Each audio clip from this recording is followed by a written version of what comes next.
Il était une fois un roi qui naquit nu, mais quand on fit savoir que l'endroit était vu, en hâte, nous demandâmes que le sire soit vêtu.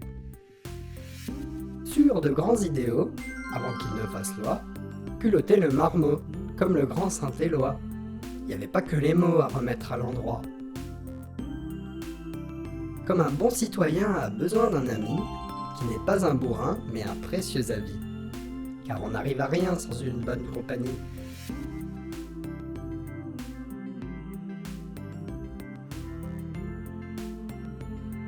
D'origine sans attrait, rapidement fut coiffé, phrygien du bonnet à la mode du français, symbole de liberté de par le monde entier.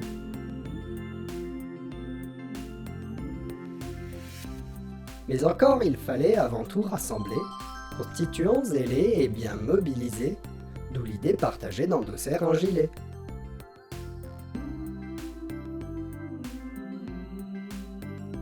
Son bon sens citoyen, pour pas dire héroïque, fit alors qu'il obtint la médaille du RIC, sur tout thème et emprunt de nos écrits pratiques.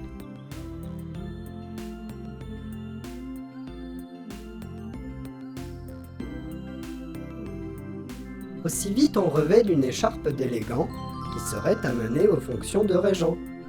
Le cador est son nom, ça lui va comme un gant.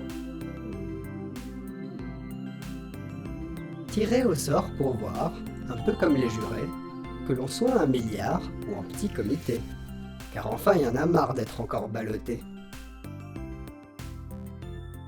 Quand alors on comprend que le cador est capable, on met bien en avant l'argument sur la table. L'élire est très puissant, on n'est pas dans la fable. Et pour solutionner les défauts débusqués, il fallait élever tout le peuple en entier, et d'un bond le mener au banc de l'Assemblée.